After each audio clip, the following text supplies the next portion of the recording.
defendeu os presos políticos e continua atuando até hoje, apesar de ser quase nonagenário, apesar de estar enfrentando uma doença e ganhando dessa doença. É uma pessoa que ainda está na luta aí, em defesa da campanha, em defesa do petróleo tem que ser nosso, em defesa da punição dos torturadores da ditadura, enfim, um cidadão que dispensa comentários e vem aqui para falar, com muito prazer recebê-lo, falar para todos nós, o Pedro Antônio Modesto da Silveira.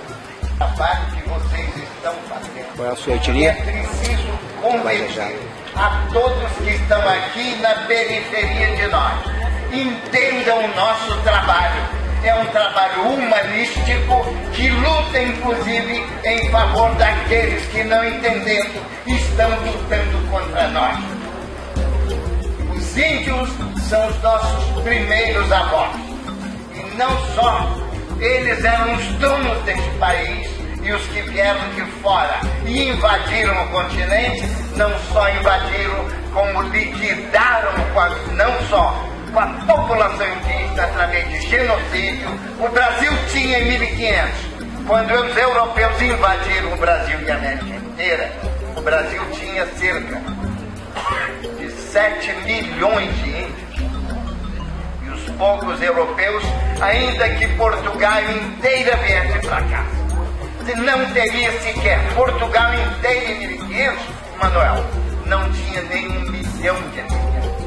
Então seria Portugal inteiro aqui dentro, cada português teria 7 índios. E só invadiram, massacraram, eliminaram e praticaram um genocídio, porque o índio estava na fase da lance da flecha.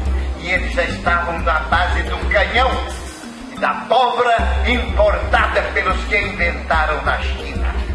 Estou dizendo estas coisas e vou alertar mais uma coisa.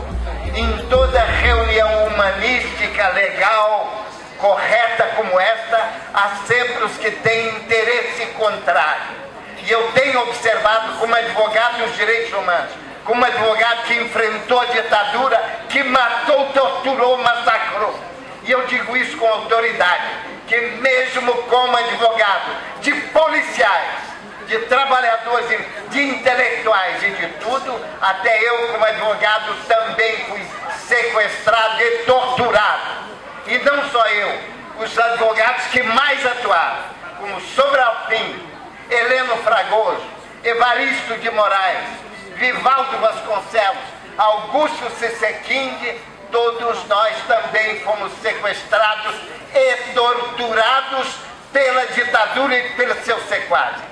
Pois bem, e gostaria que a sociedade bem intencionada e humanista se beijasse nas ações continuamente. Estou dizendo estas coisas para alertar, não só esta Assembleia, mas a periferia da Assembleia, mesmo atrás das grades. Eles saibam que essa é uma luta justa, decente e nobre, e que em todas essas reuniões eu observo sempre, às vezes até conheço e reconheço alguns observadores que são os policiais equivocados, os informantes equivocados e que não querem se engajar na luta dos direitos humanos, Padre Lenci. Não querem se engajar e, como precisam do seu salário e alguns até da sua corrupção, e se prestam ao serviço de fazer um trabalho desumano pelos que se interessam só pelo capital, pelo dinheiro. Hoje até mesmo o mercado da saúde, que tem na sua religião São Lucas como seu patrono, só estão sabendo entender os São Lucros e nada mais. Pois bem, estou falando até agora mais pela periferia do que para nós mesmos.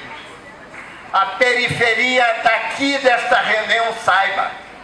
Vimos ontem, podemos ver hoje e eventualmente amanhã. Sempre há uma periferia de interessados do outro lado que vêm para ouvir, observar, gravar e fotografar.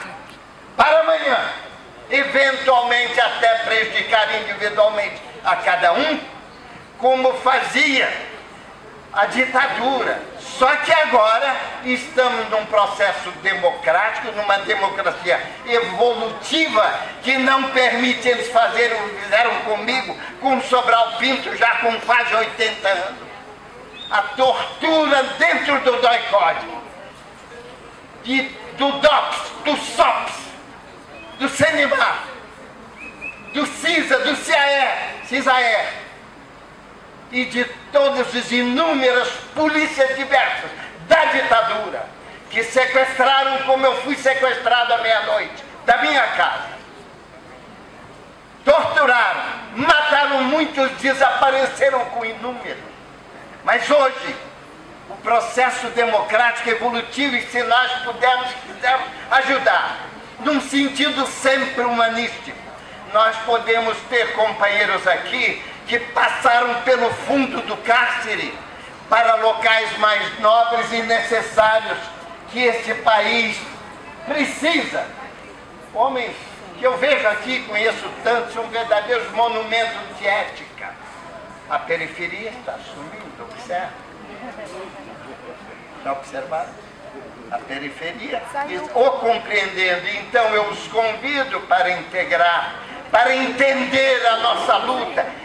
Venham, entrem, mais do que entrem, integrem nesta luta humanística, porque nós estamos lutando de modo indireto também por eles, que são pessoas simples, pessoas às vezes até exploradas também no estilo da exploração delas. Esta luta aqui é um jovem indígena que pode expor a situação. Eu vim aqui, é o Antônio, parece, né? Podia até expor de início. Desculpa, André.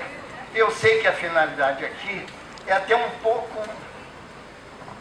mais ampla do que estou dizendo, mas estou emocionado até. E cada vez que eu falo sobre essas coisas, eu fico me lembrando dos milhares de clientes sequestrados e torturados que eu tive. Mulheres que sequestradas, estupradas em fila pela periferia da tortura, e engravidadas.